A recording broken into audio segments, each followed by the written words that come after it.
I had worked at the Bittaker Manor for about 5 years. A lot of people in town circulated rumors about the manor, about the massacre that happened there, and, of course, the hauntings. A couple of local historians from my town asked me to write down my experiences and talk about what it's like to work at the manor.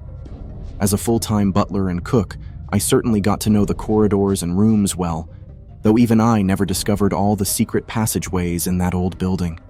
From the front, the manor looked imposing. Thin Victorian turrets with windows spiraling up towered over the ancient evergreen forest surrounding the walls. The front of the manor had the cast of a skeletal face, with 2 large circular windows that looked like staring eyes and many massive round, white pillars on the front porch that looked like teeth. It had a disconcerting effect on many visitors who saw it for the first time, and yet the inside of the manor held far more surprises in store. The Bittaker family had passed it down from generation to generation for over 200 years, and they had grown increasingly bizarre and reclusive over time. I worked directly for the patriarch of the family, Alexander Bittaker, who often had delusions about microphones being planted in the trees and bushes, and who constantly talked about secret tunnels running under the house. "You know, I think the government has people in the tunnels who come up here when I'm sleeping at night," Alexander told me, his blue eyes wide. He gave off an anxious energy, like a child speaking of monsters under the bed. Locks of dirty blonde hair fell over his forehead. His face looked similar to statues of Julius Caesar I had seen, with a straight, aristocratic nose, a small mouth, and naturally wavy hair. "It is as you say, sir," I said, bowing respectfully. I knew not to get into it with Alexander. We stood in the courtyard next to the marble fountain. Up in a window on the 3rd floor, I saw a pale, skeletal face looking out. I only glimpsed it for a moment, but there was no one else in the house besides Alexander and me. This had become a regular occurrence that I learned to ignore over time. "They move everything around," Alexander continued, his small mouth forming into a scowl. His eyes narrowed. "They keep switching all the spoons and knives in the drawers and mixing up all my boxers with my socks. I don't get why they're targeting me." He swore, shaking his fist. "I think it's the goddamn Freemasons." "Perhaps you should consider getting some cameras, sir," I said, thinking to myself what a lunatic this man was. He often locked himself in the mansion for months, drinking himself into a stupor in the library every night and fighting with imaginary demons. But the pay was good, over $70,000 a year before taxes, and the work was easy, so I didn't complain too much. And, in a very real sense, I liked Alexander. He was a nut, but he was a harmless rich nut, and there were, I knew, far worse things in life than that, such as homelessness, unemployment, and constant, gnawing hunger. I had experienced them enough times before growing up to know. But there was something about the house. Alexander was absolutely right about that. I don't know if they rearranged the silverware or not, but I would catch glimpses of pale, white faces out of the corner of my eye on a regular basis. Sometimes they would be peeking around the corner of a hallway or peering out of a dark room. They always seemed to be grinning, showing off their black eyes and bone-white skin. And whenever I turned to look, they had always vanished. At times, I wondered whether I was also losing my mind, just like poor Alexander. Maybe the house had some black mold that slowly drove everyone living and working there insane. Maybe it had lead and mercury in the water, and we were just becoming mad as hatters from an easily explainable, scientific cause. Perhaps there was nothing supernatural about the Bittaker Manor at all. I did suffer many other things than the hallucinations, if that's what they were. I would have trouble sleeping, sometimes staying awake for 3 or 4 days at a stretch. A kind of manic energy would possess me, and I would pace and listen for noises in the ancient, sprawling mansion. I would hear whispering, and sometimes the creaking of floorboards as small feet passed down the hallway, but I could never catch the intruders in the act. Alexander became increasingly mentally unbalanced as well, and every time he passed me in the halls, he would be clutching a bottle of cognac or gin to his chest, praying to himself and refusing to meet my eyes. We talked less and less, except over meals. The final straw came when the smell started to pass through the place. Odors like rotting meat and blood would fill up certain rooms or hallways, passing through the entire mansion from one side to the other. Sometimes I would hear something in the vents, and they would rattle and shake, the metal quivering with quick, uneasy vibrations. I stayed up all night watching the vents. I shone a flashlight into one, and I caught a glimpse of stringy black hairs with something fetid and dark dripping off the ends, a thick mask of hairs that hung over a grinning, decomposing face. Then, in a blur, it vanished. The vents shook in their casings as the cracking of bones and the quick, rhythmic clicking of skeletal hands on metal faded off into the distance. I couldn't sleep after that. Every time I closed my eyes, I saw that barely glimpsed face. Something about it seemed familiar. It was in the cold, dead eyes and the high cheekbones. As I thought about it, it came to me. It reminded me of my own face, the straight black hair that hung down to the ears, the dark brown eyes, the light skin, and especially the facial structure, all reminded me of myself. That is, it looked like myself if I were a walking corpse, set out to desiccate and decompose for a few days. The vents kept shaking until dawn. Alexander and I sat down to breakfast together that morning. Both of us had dark bags under our eyes, and I knew Alexander slept less and less lately. I could hear his manic pacing in the halls at night, and I would catch glimpses of what he whispered to himself. The night before, he had recited a poem as he slowly staggered past my bedroom door. I wrote it down for posterity's sake, at least as much as I heard. We dance and fold in the freezing cold, naked and alive for the first time. Under a black god's eye, we're told to live within this world of grime. The command comes from him, going deep, to cut their throats while they're asleep. The dust gathers, black clouds high above. It's the one we're under the thumb of. The tall, skeletal face, regal and great, the god of the meadows who decides our fate. The dust blows like ashes from a crematorium. The servants gather in the ancient praetorium. The meadow's silver streams are filled with mercury. They dance and cut their throats under a black god's thumb. That great one, the ancient torturer, the boneman and king, its power now in full swing. Over breakfast, we talked about the news and the stock market for a few minutes, a bit of normalcy in a reality that felt more and more like a madhouse. The smell of Boston blew in through the open windows, carried on the wind for miles. I could smell car exhaust, pollution and smoke, the typical hallmarks of a modern city. The dining hall where we sat had bay windows looking out onto the hedgerow maze and outdoor swimming pool. Ancient purple curtains the color of old bruises gave the massive room a dull pallor. Cabinets filled with antiques and silver cookware lined the back wall. "I'm thinking it's time we looked for an extra hand around here," I said. Alexander looked at me blankly. "Why?" he asked simply. I shifted nervously.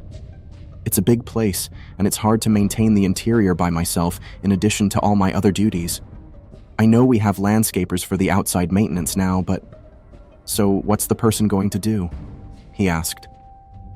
Well, on my days off, or when I take vacation, they'll make sure your meals are prepared and you are properly cared for, of course. They can do any cleaning, maintenance, cooking, or driving you need. They could also run errands for us. I have a candidate in mind. If you are agreeable, I responded. What's wrong with temps? He asked. That's what we have always done before when you had vacations or anything. Whenever we need help, we just hire a temp, and then when we don't need them, we get rid of them. I think training a rotating line of new people is somewhat unnecessary and time-consuming, I said. It probably costs us more money in the long term. Plus, my sister is looking for a job and... Your sister? He asked, sitting straight up in his chair. Oh, you should have just led with that. Of course she can work here as long as she doesn't have any violent felonies or anything. I don't want anyone dangerous in this house. I almost laughed at that. The house itself contained more danger than any one person could ever bring in. Obviously, she's not a felon or a serial killer or anything, at least that I know of. I paused for a long moment after this, and he laughed, a small, chortling sound that reminded me of Santa. But yeah, she's had a real rough patch. Her baby, a little boy, died from SIDS a few months ago. They found him in the crib, and then her husband left her. I said. Alexander rose from his chair.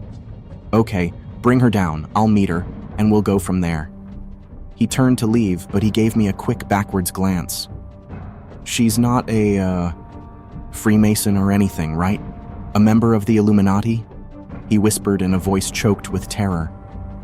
Absolutely not, I assured him, pulling out my phone and dialing her number. Jessie, my sister said, answering the phone. Her voice sounded slow and tired, likely much like my own. Long time, no see, huh? Catherine, I said. Hi. Are you busy right now? Well, I'm unemployed, single and childless, so technically no, she said sardonically, a self-deprecating tone underlying her words. And you still live in Quincy? I asked. Quincy was not too far from the Bittaker Manor, about 15 minutes from Boston. Yeah, until I get evicted, she said sulkily, unless I can find a job immediately. Actually, that's why I'm calling, I said. I have a place for you to stay and a job.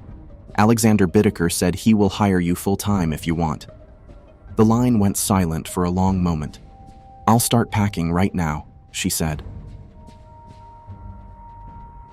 Catherine and I got to the town sometime around dark. My little sedan was filled to the brim with her belongings. Everything seemed slow, and the lights seemed too bright. I think the sleep deprivation had begun to affect me more than I knew.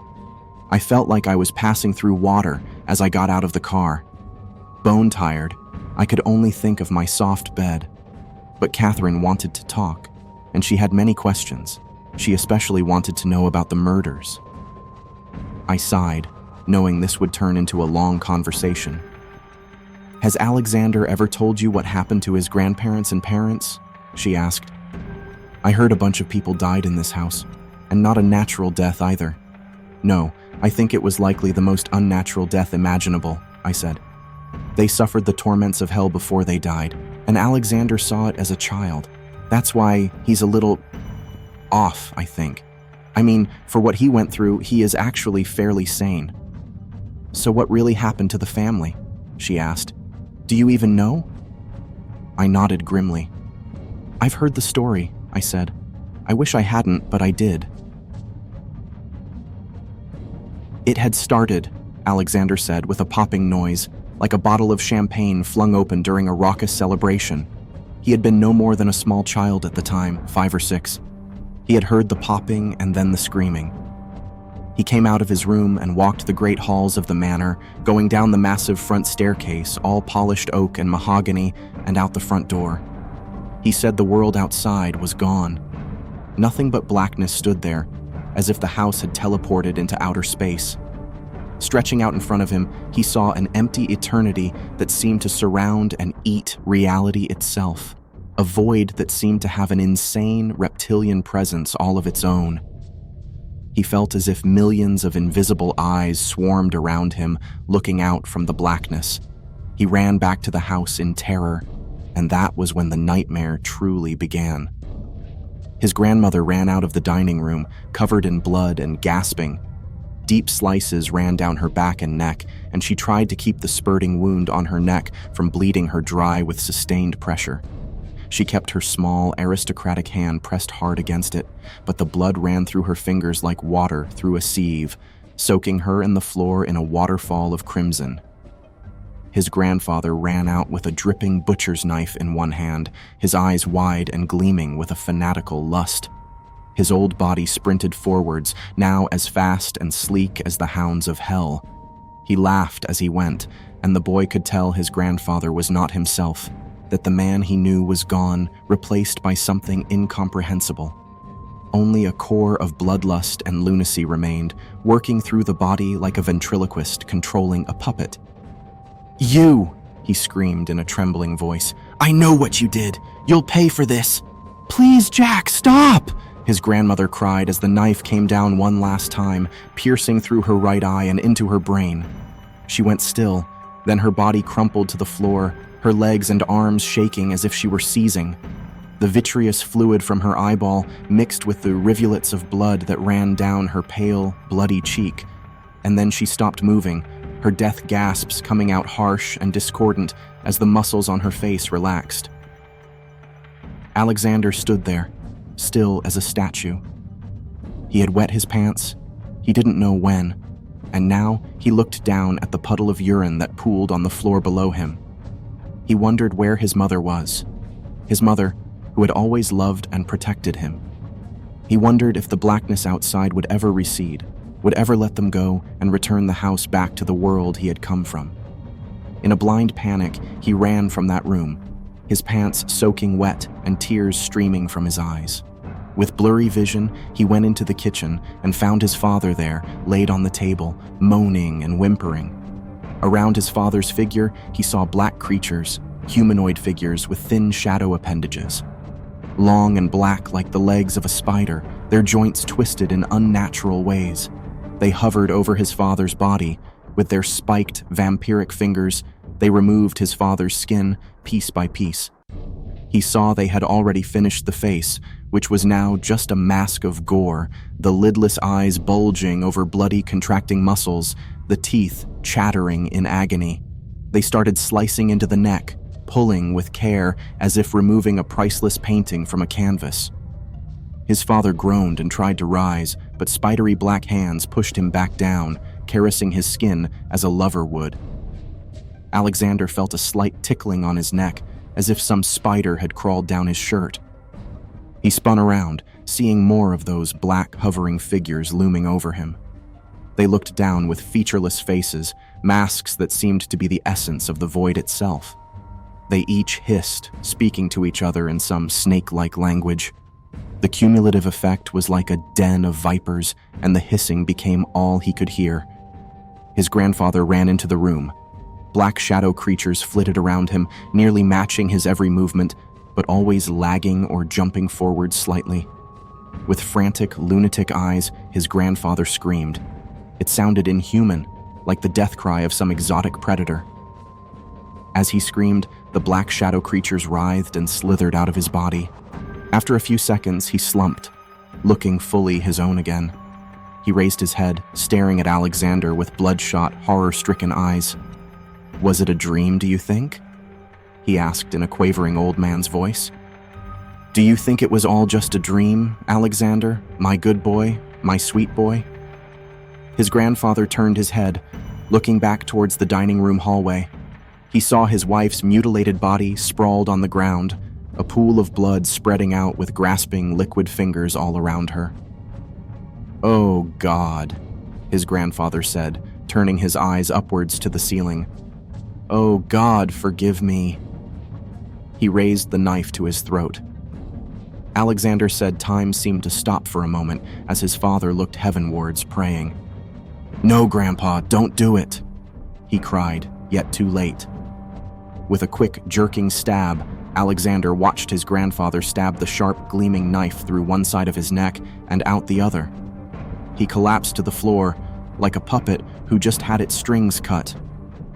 As he died, he looked at Alexander, his eyes still filled with incomprehensible horror and remorse. Alexander ran in a blind panic, heading instinctually back towards the front door. In the massive entrance chamber, with its polished oak stairs and looming mahogany balconies, he saw the final and worst of the terrors.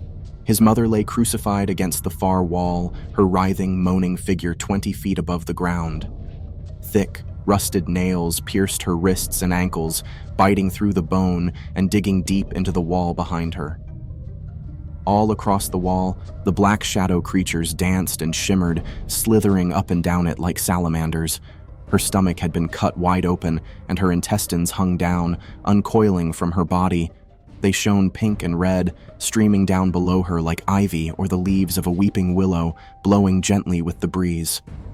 "Run, baby," she gurgled through a mouthful of blood that overflowed from her mouth and dripped onto the floor far below her. Her head drooped, yet her eyes continued to stare intently at Alexander. "Run!"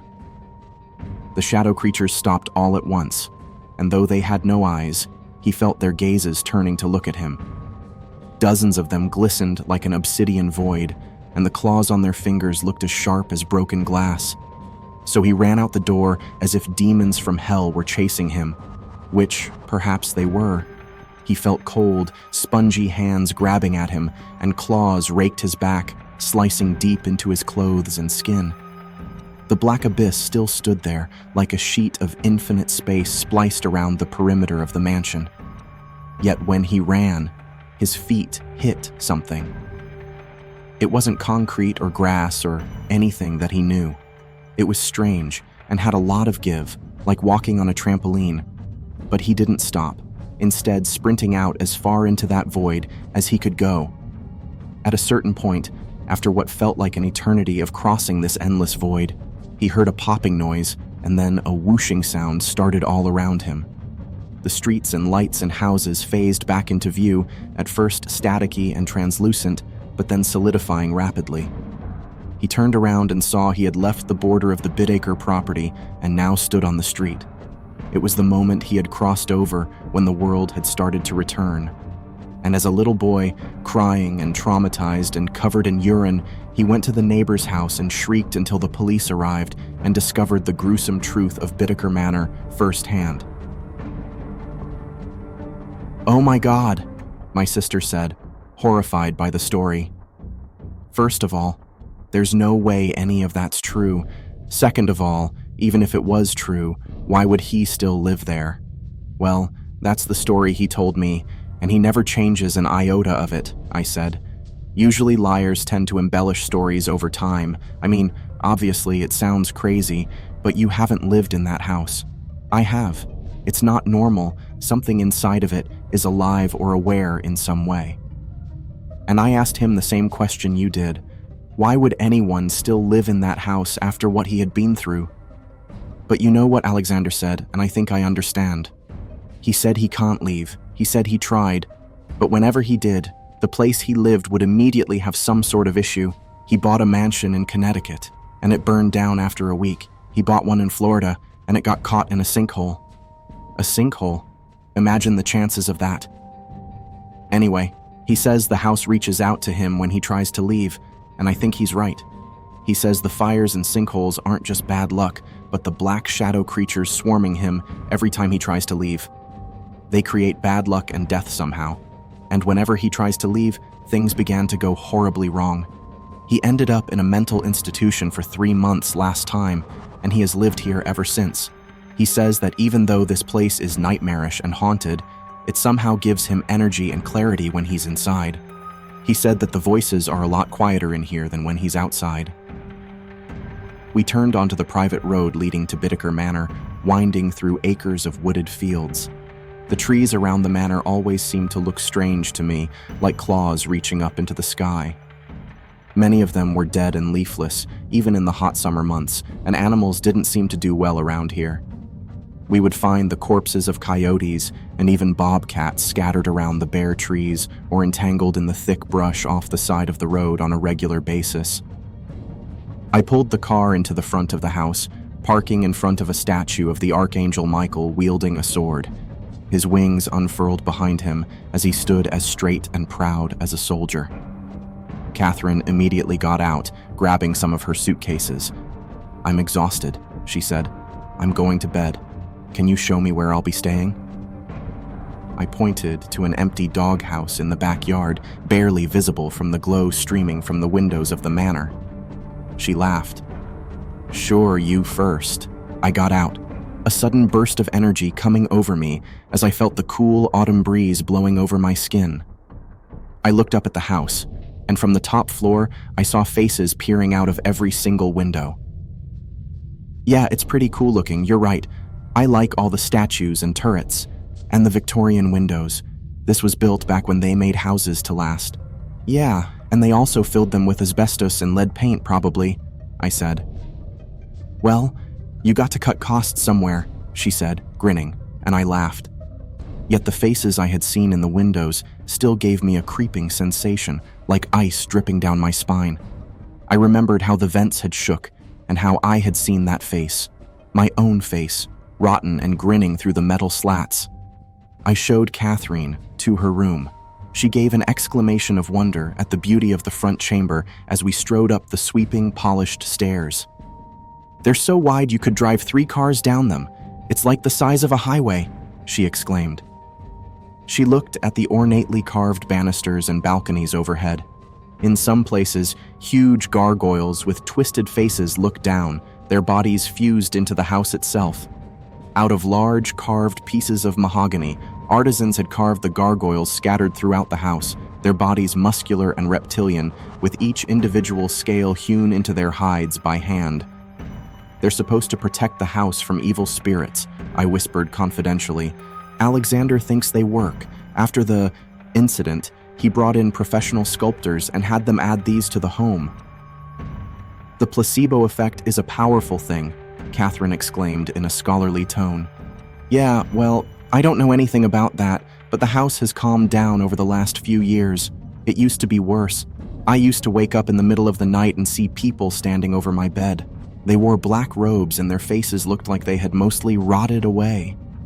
They spoke to me with a voice like the cracking of falling rocks, and the stench of decomposing meat would linger in my room for days afterward." "Secret chamber?" Catherine asked, perking up. I nodded. "Yeah, there's all sorts of hidden tunnels and secret rooms in this place. I found a couple by accident, but I don't go looking for them, and I definitely don't go exploring them. This place was built in the 1700s, and half of those tunnels could have already collapsed." "Well, that's you," she said, her eyes glinting with excitement. "After I get settled in and sleep, I'm going to have a look around." "Good for you," I said. "You start work tomorrow at 7:30 a.m. Mr. Bittaker likes slab bacon, eggs, French toast, and coffee for breakfast, by the way." She nodded, that gleam of adventure still marking her face. "Okay, good night." I turned and left, going to my room and falling quickly asleep. "Jesse?" someone said softly. A small hand gently tapped my shoulder. "Jesse? You awake?" I sat up in bed, looking around in the near-total dark. "Get back!" I said fiercely, taking my silver cross necklace off my head and shoving it towards the sides of the bed. "Back, I say!" No, it's me, Catherine," a diffident voice said. I sagged, leaning over and flicking on the lamp. "What the hell are you doing walking around in the pitch black?" I asked. "And what time is it?" "Look, it's 3 a.m., but that doesn't matter. I found something," she exclaimed triumphantly. I sighed, pulling on a long-sleeved shirt as I got out of my warm bed. "Fine," I said groggily, slipping my shoes on. "I'll check it out. But this better be really cool if you're waking me up in the middle of the night." "Oh, it is," she said with a sly grin and a wink. "It is." I followed her downstairs into the library. I saw Alexander had slept in his own bed tonight, rather than posting an all-night vigil by the books and liquor cabinet. I saw a shot glass with a small amount of liquid next to a bottle of gin and some tonic and juice. "Is this, what you wanted to show me?" I asked tiredly, rubbing my eyes. She laughed. No, that's over here," she said, moving towards the dark fireplace in the center of the far wall. It was swept clean. No one had built a fire here in years, maybe even decades. The house, after all, had central heating, and the fireplaces simply remained as remnants from a more primitive time. The gray stone swept up in an arch over the fireplace, and a large mirror hung there. A statue that appeared Mayan stood on the ledge, next to other ancient trinkets that had stayed there for God knows how long. Centuries, perhaps. The statue had a creature with fangs and bulging eyes, with a snake coiled loosely around its arms and neck. It had big, naked feet sticking out, and a strange, pyramid-like hat with countless runes and symbols carved into it towering over its head. "Check this out," Catherine said, reaching out and grabbing the Mayan statue by the top. She pulled it forward, slowly and gingerly. She seemed to strain for a moment, taking both hands. With a heaving gasp, she pulled the statue forwards a fraction of an inch. Behind the walls, I heard rolling and clicking and sliding as gears started to work. The fireplace opened in front of us like a parting mouth. Below, I saw dusty stone stairs leading down into the dark. "I'll go get a flashlight," Catherine said, running gleefully back to her room. I groaned, waiting there. I thought I saw movement at the bottom of the stairs, as if a lighter-colored patch of shadows had flitted through the darkness, but I couldn't make it out. I heard light steps below, and I wondered if it was rodents or something worse. "Okay, I have two," Catherine said excitedly, running into the room behind us. I jumped as her voice rang out behind me, knocking me out of my reverie. She shone the light down into the tunnels, and of course, no one was there. "I could have sworn I saw something," I whispered, more to myself than to her. She ignored the comment. "I'll go first," she said, beaming, looking as thrilled as a kid on a school field trip. "Catherine, I kinda have a bad feeling about this, and I really don't think you should—" I began, but she had already started down the stairs. I sighed, following close behind. The first thing I saw when I shone my light into the chamber deep under the house was an Iron Maiden, the metal rusted, the bloodstains black under the bright glare of the LED flashlight. Then I saw all the skeletons. They had long ago had all the meat stripped off their bodies by roving bands of rats and flies, and now they laid on the ground, their dried bones a muddy yellow. Catherine began to walk around, and soon, on a counter covered with soiled torture tools, she found a journal. I looked in horror at the pliers, the knives, the grinders, the pullers and twisters, all covered in ancient dark blood. She began to read. "According to this," she said slowly, the excitement having gone out of her eyes, "these were slaves. The original Bittaker patriarch who built this house, Jefferson Bittaker, had bizarre tastes. He documented all the tortures and murders he committed here. It looks like he murdered hundreds of slaves." She looked up, disgust marring her features. "Do you think Alexander knows about this?" I shrugged. I had no idea, and honestly, I didn't see how it could possibly matter.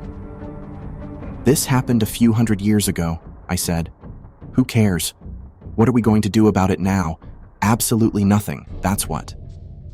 "But don't you think we should contact a historical—" she began, but then I heard the footsteps behind me.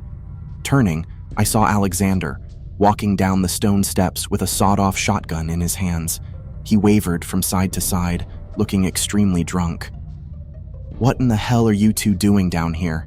he asked in a gruff voice, squinting his eyes. "This place is cursed. No one should ever open that passageway again. I should have had that goddamn statue removed. I knew it." "What's going on here, Alexander?" I asked. He looked at me with watery eyes, giving me a sad smile. "Today is the 40th anniversary of the death of my parents and grandparents," he said. "And I don't think these bones will stay silent. I don't think it's a coincidence your sister came here and found this passageway tonight, of all nights. I am the last of the Bittaker line, and they want my blood. They won't ever let me rest until they have it. But I'm not going down without a fight." Without warning, he pointed the sawed-off shotgun at the grinning skull of a skeleton laying next to him. The gunshot went off like a cry from God. The shotgun bucked in his hands as he whooped, blowing shards of bone and clods of dirt all over the cold stone chamber. As if in response to the indignity, black streamers began to run down the walls, coiling like snakes as they spread across the ground and began to move towards the prone skeletons scattered all over the floor.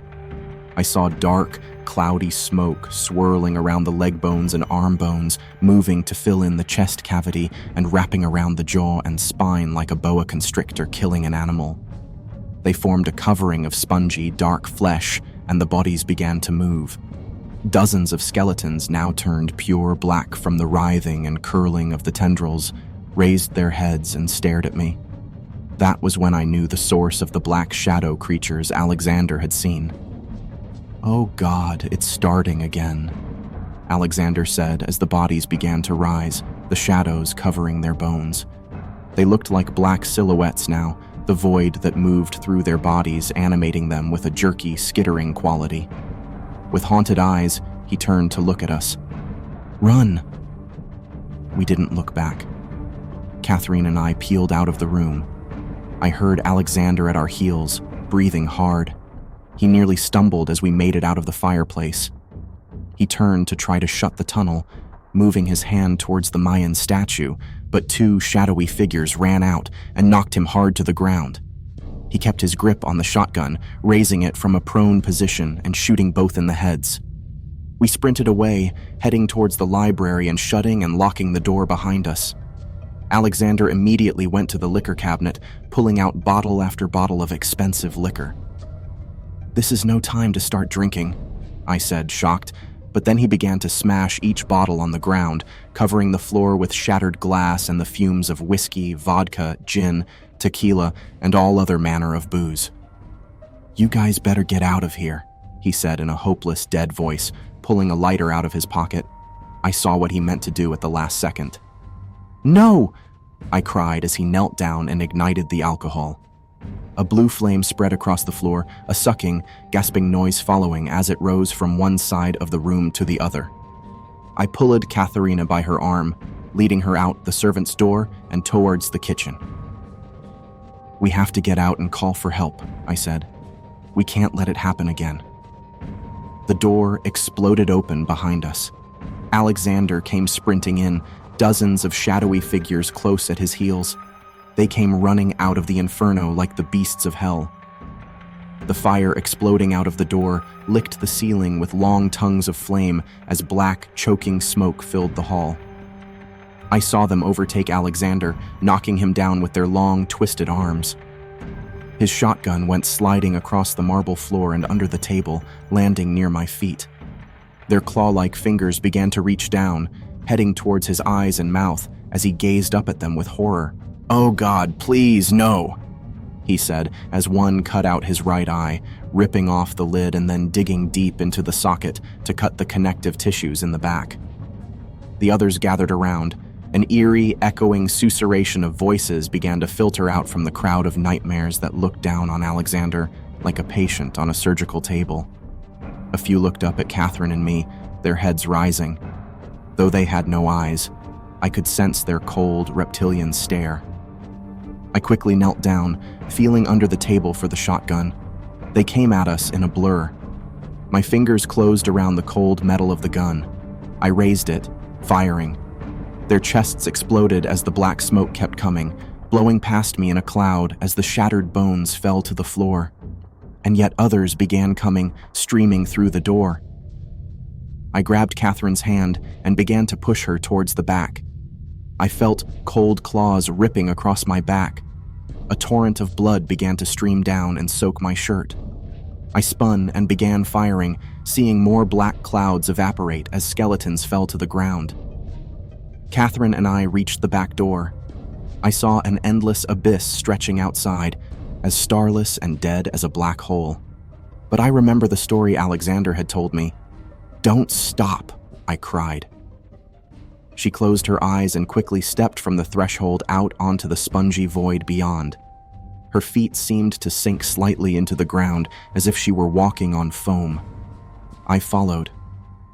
As we traveled further away from the Bittaker Manor, I looked back to see flames licking the Victorian turrets and white skeletal faces peering out of every window. We kept walking, and suddenly, with a popping sound, the street and houses whooshed back into existence. We looked around, the silence seeming overwhelming after the chaos and bloodshed of the last few minutes. As we waited for ambulances and fire trucks to arrive, after going to the neighbor's house and calling 911, I stood there, watching the manor where I had worked for so many years. It had seemed like home at times, but like many things, it had dark secrets deep in the bowels of its soul. The moonlight streamed down from above. Clouds passed overhead, dark gray like the face of a corpse. And though I couldn't tell for sure, I would have sworn I saw black twisting shapes rising up into the stars above.